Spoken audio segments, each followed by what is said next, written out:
Ending one of the worst failures in corporate merger history, Quaker Oats Company agreed on Thursday to sell Snapple Beverage Corporation for $300 million to Triarch Companies.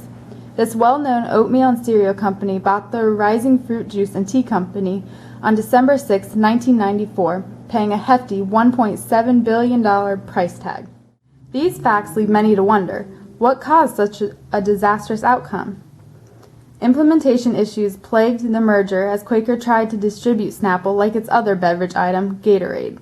However, Quaker failed to recognize that this quirky tea and juice company's business was built on unconventional, less formal tactics and could not easily conform to the company's well-established mass marketing techniques.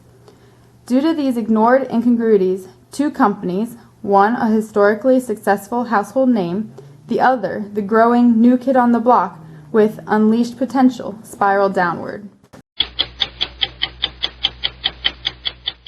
When it comes to strategic implementation failures and the drastic effects of distribution changes on buyers' willingness to pay, there's no better case study than Quaker's acquisition of Snapple Beverage Corporation. We sat down with the CEO of Quaker, William Smithberg. Thank you for sitting and talking with me today. In 1983, Quaker bought Gatorade, so tell us about your strategy regarding this move. Well, buying Gatorade allowed us to enter the beverage market that was not being taken advantage at that time.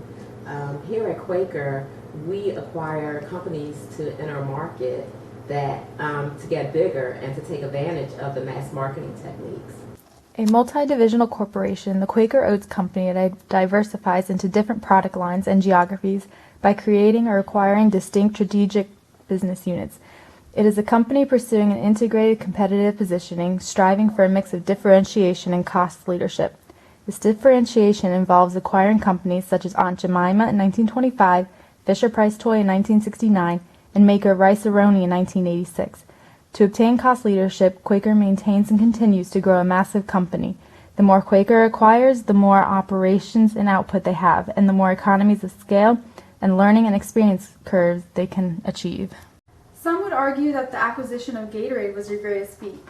Well, put it this way, had we not bought Gatorade in the 1980s, Quaker would not have existed beyond that time. It consistently brought double-digit growth to our company and allowed us to dominate 80% of this untapped beverage segment. So you had great success with Gatorade. Were you expecting similar results with Snapple? Yes, we saw growth opportunities in the ready-to-drink beverage market and sought to compete against Coca-Cola and Pepsi. Snapple had a first mover's advantage by creating this rapidly expanding market for alternative soft drinks. We wanted to expand our beverage portfolio here, but not from scratch. And by acquiring Snapple, we were able to achieve this. So what was your strategy once you obtained Snapple?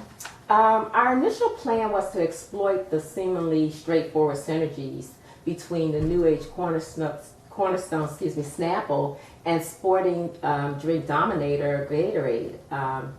We looked at the success we had with Gatorade, and we thought it would be the same with Snapple. But Quaker did not achieve the same success. Soon after the acquisition, the differences between Quaker and Snapple became more apparent. So why do you think your acquisition of Snapple was unsuccessful then? Several reasons, but they all come down to distribution, really. Previously, Snapple based their distribution on informal, unconventional methods.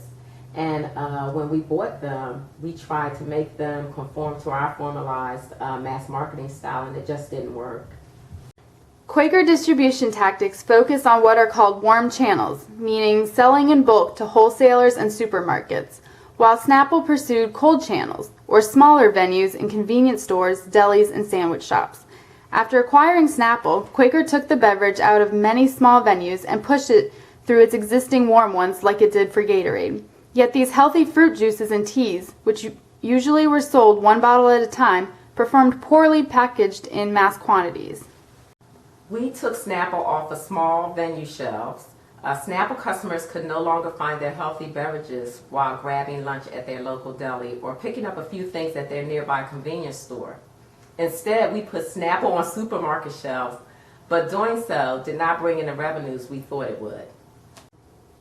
Quaker faced another distribution issue: how to bottle, package, and ship Snapples under their mass marketing style when the beverage company already had an extensive and dependable system of distributors.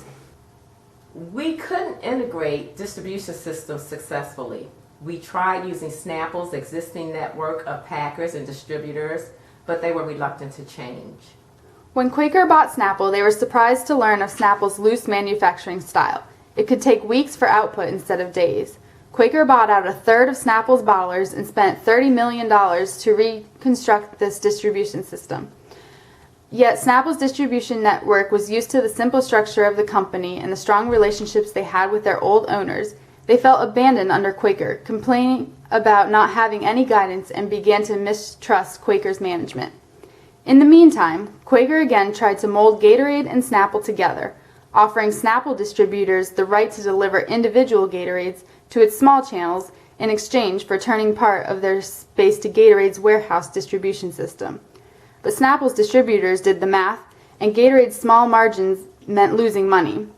Snapple's $4 per case margins were about double what could be made on Gatorade, and these margins also significantly outperformed the $1 to $2 one on soft drinks. Distributors simply did not want to trade their Snapples for Gatorades. How do you ask these people to make less profit on a brand they want nothing to do with? Due to its struggles with Snapple, Quaker suffered a $75 million loss in 1995. It took the company until May of 1996 to finally work out many of its distribution problems and introduce a new marketing campaign. By this time, however, competition in ready-to-drink teas and fruit drinks had intensified, and Quaker faced a nearly impossible fight to win back lost market share. Thank you for taking the time out to sit and talk with me today. Not a problem. So you started Snapple in the late 70s with your friends Leonard Marsh and Hyman Goldman while running a health food business in Manhattan. Yes, that's correct. And later you became Snapple's Executive Vice President and Chief Operating Officer until you just recently retired after the sale to Quaker. Why did you and your two other co-founders decide to sell Snapple? Well, we began to experience some significant problems. We had inventory management difficulties and large product overflow because we weren't selling as much. We knew that we were having trouble reacting quickly to changing market conditions.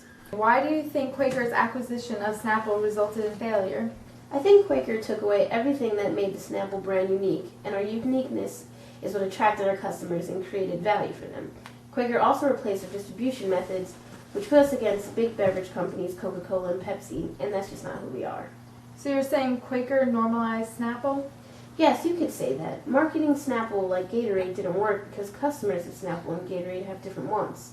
For example, Quaker tried selling Gatorade-sized bottles of Snapple, but most of our customers didn't want or need that large of a beverage.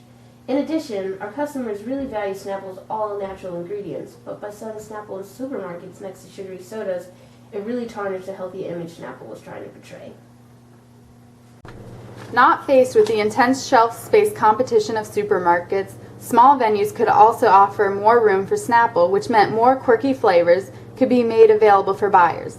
Additionally, Quaker discontinued Snapple's spokespersons Howard Stern and Wendy Kaufman because they felt they were controversial. However, these people had become a strong part of Snapple's identity. Snapple's brand culture and convenience increased its buyers' willingness to pay for the beverage. Quaker stripped Snapple of a lot of its value by ignoring the importance of these attributes. Changes in distribution methods have serious consequences on the product's buyers' willingness to pay. After acquiring Snapple, Quaker changed its marketing, packaging, and selling of the beverage to match its other products and fit its streamlined approach to operations. But these alterations took away from what had distinguished Snapple from the rest in the first place. From the start, Snapple was not made for Quaker's mass distribution. Its strong, differentiated, competitive positioning was a valuable asset that Quaker lost when pushing the beverage towards cost leadership. Valuable resources which provided a competitive advantage for Snapple, such as its brand culture and distribution network, decreased and were lost in translation as well.